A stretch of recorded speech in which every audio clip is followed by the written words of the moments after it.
नमस्कार, मैं डॉक्टर रजनीश कुमार आप सभी का एक बार फिर से हार्दिक स्वागत करता हूं।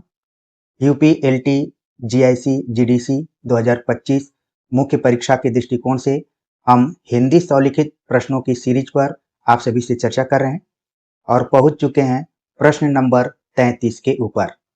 इसके अंतर्गत हम बातचीत करेंगे रीतिकाल की सामाजिक सांस्कृतिक दृष्टि पर विचार कीजिए।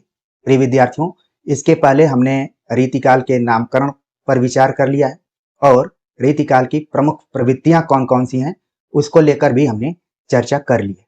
उसी क्रम को आगे बढ़ाते हुए मान लीजिए ये प्रश्न पूछ लिया जाए कि रीतिकाल की सामाजिक सांस्कृतिक दृष्टि क्या रही है, इसको 125, 200, 250 शब्दों में लिखिए। तो इसका उत्तर आप कैसे लिखेंगे?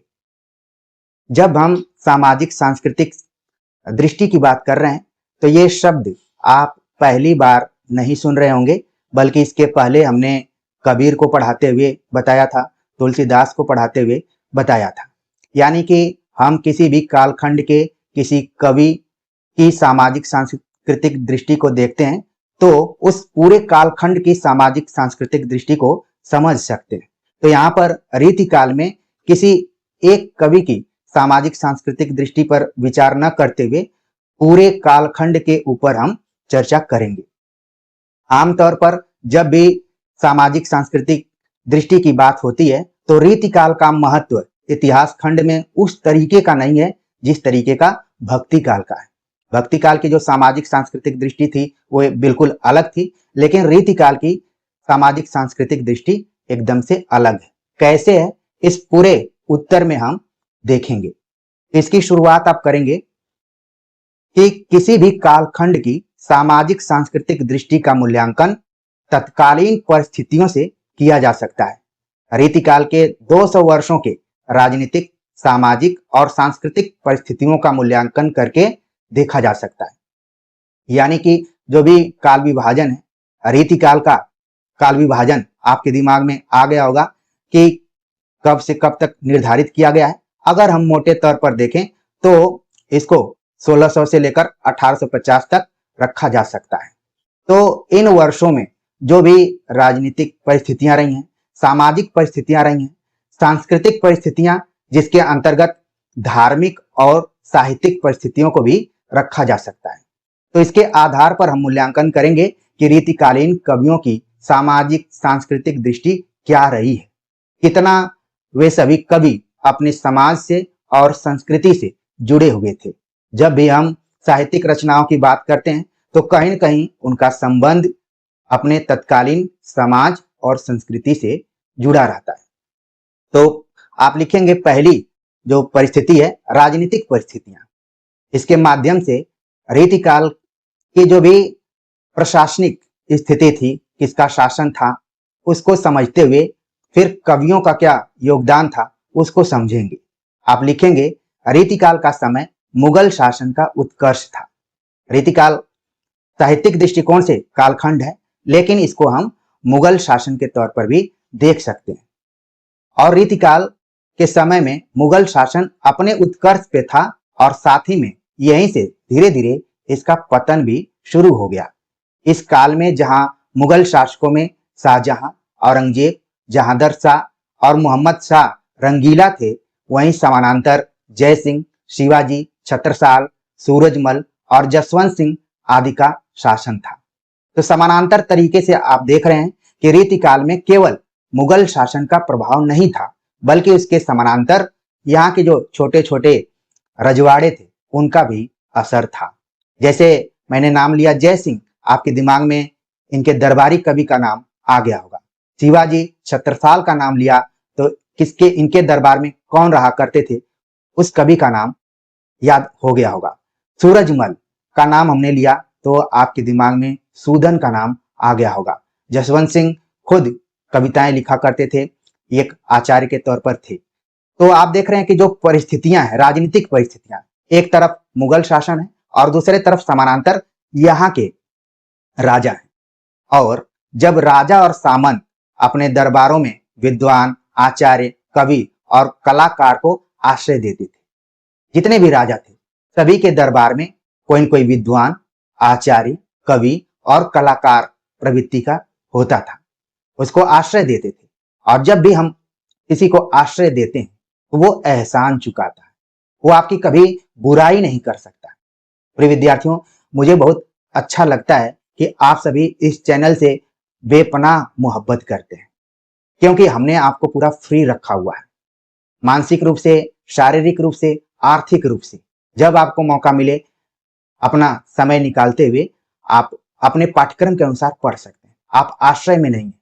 लेकिन जब आप कहीं पर पेड कोर्स लेते हैं तो ऐसा लगता है कि पेड कोर्स के पहले जो भी नमूने दिए जाते हैं, लगता है कि वो आपके हितैषी हैं, लेकिन थोड़ा बहुत कम बेसी इधर उधर होता है तो वही अच्छी अच्छी बात करने वाला व्यक्ति आपके खिलाफ हो जाता है। आप वहां पर कुछ ज्यादा बोल भी नहीं पाते हैं, वो दूसरे की आलोचना करने के लिए भी आपको बाध्य करता है। इस चीज का जिक्र मैं तब कर रहा हूं जब हमने एक पुस्तक लिखी, वो मार्केट में पहुंची, आप लोगों के पास पहुंची, तो कोचिंग संस्थानों में इतने कोचिंग संस्थान हैं जिनको लगता था पहले कि वही विद्यार्थियों को सफल कर सकते हैं, लेकिन जैसे हमने आप सभी को पढ़ाना शुरू किया, मोटिवेट करना शुरू किया, आत्मनिर्भर बनाने की कोशिश किया, तो लोगों को लगा कि ये कौन सा व्यक्ति आ गया। तो वो एक ट्रोल आर्मी का गठन करते हुए लगातार निगेटिव कमेंट करवा रहे हैं। तो रीतिकाल का जो दौर था, उस समय जितने भी कवि थे वो किसी न किसी के आश्रय में रहते थे, दरबार में रहा करते थे। अगर दरबार में रहा करेंगे तो क्या करेंगे? कवियों ने अपने आश्रयदाताओं की अतिशयोक्तिपूर्ण प्रशंसा करने पर और श्रृंगारिक विषय वस्तुओं पर जोर दिया। अगर उनका राजा शक्तिशाली है नहीं है तो भी उसकी प्रशंसा बढ़ा चढ़ाकर करना, और उसके मनोरंजन के लिए जो चीजें नहीं भी कहना उसको भी प्रस्तुत करना, एकदम श्रृंगार रस से युक्त कविताएं लिखना। परिणाम स्वरूप इस काल के काव्य को दरबारी काव्य कहा जाता है। दरबारीपन, आपने एक उपन्यास पढ़ा होगा, राग दरबारी। तो दरबारी काव्य के नाम से भी रीतिकालीन काव्य को जाना जाता है। और कारण क्या रहा? उस जमाने की जो राजनीतिक परिस्थितियां थी, वो ऐसी परिस्थितियां थी कि कवियों को मजबूरन इस तरीके से कविताएं लिखनी पड़ती थी। आप याद कीजिए कि शाहजहां, इतिहास पढ़े होंगे तो अपनी स्थापत्य के लिए ये जाने जाते हैं। औरंगजेब, इनके शासनकाल में हिंदू मंत्रियों की संख्या ज्यादा थी, लेकिन हिंदू धर्म के प्रति इनका दृष्टिकोण उदारवादी नहीं था। मोहम्मद शाह रंगीला अपने आलस के लिए जाने जाते हैं। जब भी उस जमाने में आक्रमण हुए नादिर शाह, अहमद शाह अब्दाली के, तो ये अपने आलस की वजह से अपने जूते को के फीते को बांधने पे भी इनको आलस थी, किसी को खोज रहे थे, और ये फिर कैद कर लिए गए। इन्हीं के दरबार में रहा करते थे धनानंद। दूसरी तरफ हम देखेंगे जय सिंह, जो कि एक नायिका के प्रेम पाश में अपने राजकाज को पूरा छोड़कर विलासिता का जीवन जी रहे थे। बिहारी लाल जैसा कवि ने इनकी आंखें खोली, और कौन सा वो पद है वो आपके दिमाग में आ गया होगा। नहीं पराग नहीं, आगे मैं नहीं कहूंगा, आपके दिमाग में आ गया होगा। जब चारों तरफ श्रृंगार प्रधान कविताएं लिखी जा रही थी, भूषण नाम के कवि जिन्होंने शिवाजी और छत्रसाल पर कविताएं लिखी, सूरजमल पर सूदन ने कविताएं लिखी, जसवंत सिंह खुद कवि थे, वो लिख रहे थे। तो ये वो दौर था। लेकिन इसमें आप देखेंगे कि सिर्फ राजा और सामंत ही केंद्र में थे, कहीं कोई समाज केंद्र में दिखाई नहीं दे रहा है। ये चीज आपको ध्यान में रखना पड़ेगा। कई बार रीतिकाल के पुनर्मूल्यांकन पर विचार करते हुए आलोचकों ने कहा कि रीतिकाल अपने समय और समाज से कटा हुआ था, वो एक खास चीजों में जी रहा था, इसीलिए इसको अंधकार काल के नाम से भी जाना जाता है। तो अब आपको समझ में आ गया होगा कि उस समय की राजनीतिक परिस्थितियां क्या थी और कवियों का मुख्य काम क्या था। आगे हम बात करते हैं, जो दूसरी परिस्थिति है वो सामाजिक परिस्थितियां। अगर समाज है तो उसमें राजनीति होगी, उसमें धर्म होगा, उसमें संस्कृति होगी, उसमें साहित्य लिखा जाएगा, और साहित्य को समाज का दर्पण कहा जाने लगा। और जब साहित्य में समाज नहीं कहीं दिखाई देगा तो फिर सवाल उठता है। तो सामाजिक परिस्थितियां कैसी थी? इस काल में दरबारी काव्य अधिकतर लिखे गए। कवि समाज आश्रयदाताओं की प्रशंसा और नायिका भेद तक सीमित था। कवियों का समाज की वास्तविकताओं से कोई सीधा संबंध नहीं था कि गरीबी है कि नहीं, बेरोजगारी है कि नहीं, या फिर जो भी सामाजिक समस्याएं, उन पर कवियों का ध्यान बिल्कुल नहीं जाता था। उनका ध्यान केवल राजाओं को कैसे खुश किया जाए और उनका कैसे मनोरंजन किया जाए। फलस्वरूप सामाजिक, सांस्कृतिक व नैतिकताओं का पतन भी हुआ। और कविताएं आप देखेंगे, आखिन मुदबे के मिस आनी, अचानक पीठ उरोज लगावे, क्यों कहूं मुस्कात चितय, अंगराय अनुपम अंग दिखावे। ये कविताएं कहने के लिए श्रृंगार प्रधान कविताएं हैं, लेकिन इस कविता पंक्तियों को आप देखेंगे तो आपको एक अलग ही अर्थ दिखाई पड़ेगा। न इसमें किसी समाज की बात की गई, न संस्कृति की बात की गई, बल्कि नैतिकताओं का पतन ही दिखाई देता है। तो ये पंक्ति किसकी है, आपके दिमाग में जरूर आ गया होगा। बिल्कुल, जिसको आचार्य रामचंद्र शुक्ल रीतिकाल के प्रथम आचार्य या वहीं से परंपरा की शुरुआत मानते हैं। हमारी कोशिश रहती है कि संकेत करके हम छोड़ दें, ताकि आपका जो दिमाग रबर की तरह सिकुड़ा हुआ है वो थोड़ी सी चौड़ाई ले, लंबाई ले। अगर हम धार्मिक परिस्थितियों की बात करें तो धर्म के उदात्त रूप का इस काल में अभाव था। जिस तरीके से आप भक्ति काल में देखेंगे धर्म का जो उदात्त रूप रहा है वो रीति काल में आपको नहीं दिखाई देगा। नैतिकता में गिरावट आ गई थी। राधा कृष्ण की श्रृंगार लीलाओं को भक्ति और नीति समझा जाने लगा था। धर्म और भक्ति में बाह्य आडंबरों का दिखावा पहले से अधिक हो गया था और इसीलिए एक खास कवि को लिखना पड़ा, आगे के सुकवि रिझिए तो कविताई नहीं, न तो राधिका कन्हाई सुमिरन को बहानो है। यह भी पंक्ति खूब परीक्षाओं में पूछी जाती है। आपके दिमाग में उस कवि का नाम आ गया होगा कि किसने इसको लिखा है। तो आपने तीन परिस्थितियों को देखा। जो चौथी परिस्थिति है वो साहित्यिक परिस्थिति है। साहित्य के ऊपर राजनीति का प्रभाव, समाज का प्रभाव, धर्म का प्रभाव, संस्कृति का प्रभाव दिखाई पड़ता है। साहित्यिक परिस्थितियों की अगर बात करें तो इस काल में अधिकतर कवियों ने अपने को आचार्य साबित करने का प्रयास किया, लेकिन वे सफल नहीं हो सके।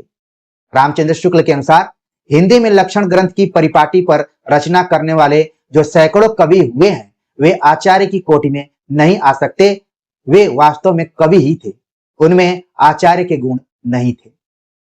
आचार्य रामचंद्र शुक्ल ने रीतिकालीन कवियों को कवि के रूप में देखा है, आचार्य के रूप में नहीं देखा है। यह सवाल आपको पूछा जा सकता है परीक्षा में, कहीं भी कथन के तौर पर आप इसको देख सकते हैं। और प्रिय विद्यार्थियों, अपने समझ को विकसित करने के लिए वस्तुनिष्ठ संकलन जरूर अपने पास रखिए। एक एक लाइन पर हमने ध्यान रखते हुए प्रश्न बनाया हुआ है, उसको पढ़िए। पढ़ेंगे तो आपकी समझ विकसित होगी, आपका कॉन्फिडेंस बढ़ेगा और सफलता के नजदीक पहुंचते जाएंगे। तो आचार्य रामचंद्र शुक्ल ने रीतिकालीन कवियों को देखा कि वो आचार्य बनने की कोशिश कर रहे हैं। अक्सर आपने देखा होगा कि तमाम लोग आचार्य बनने की कोशिश करते हैं, लेकिन वो लक्षण उनके अंदर नहीं होता है। वैसे ये रीतिकालीन कवियों में हुआ कि वो आचार्य बनना चाहते थे, लेकिन मूल रूप से वो कवि ही थे। कवियों ने रस, अलंकार, छंद और नायक नायिका भेद को ही केंद्र में रखा। विषय वस्तु की अपेक्षा कला प्रदर्शन ही मुख्य रहा। इसीलिए इस कालखंड को हम कला काल भी कहते हैं।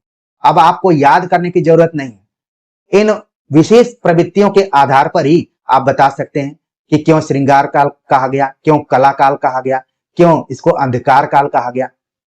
क्योंकि ये पूरा अपने समाज से कटा हुआ था। जितना महत्वपूर्ण कालखंड भक्ति काल था, जिसको कि हिंदी साहित्य का स्वर्ण काल भी कहा जाता है, उतना रीति काल उभर कर सामने नहीं आता है। लेकिन हमें नहीं भूलना चाहिए, हिंदी के कुछ आलोचकों ने इसके पुनर्मूल्यांकन की जरूरत पर विचार किया हुआ है, जिसमें एक नाम आप जानेंगे, अजय तिवारी।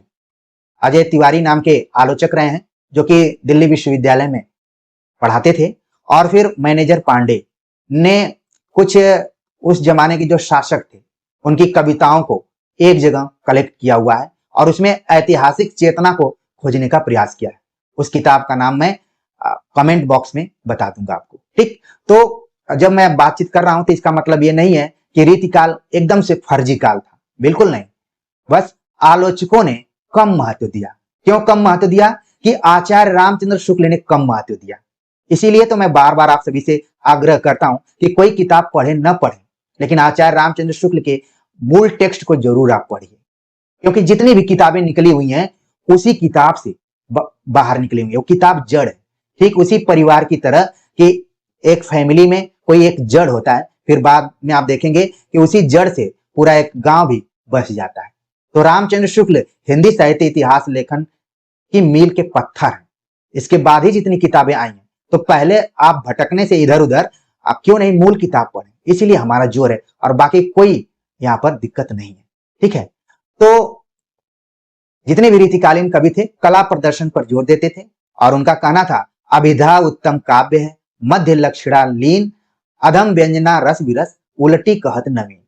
अब ये किसकी पंक्ति है, ये भी आपके दिमाग में आ गई होगी।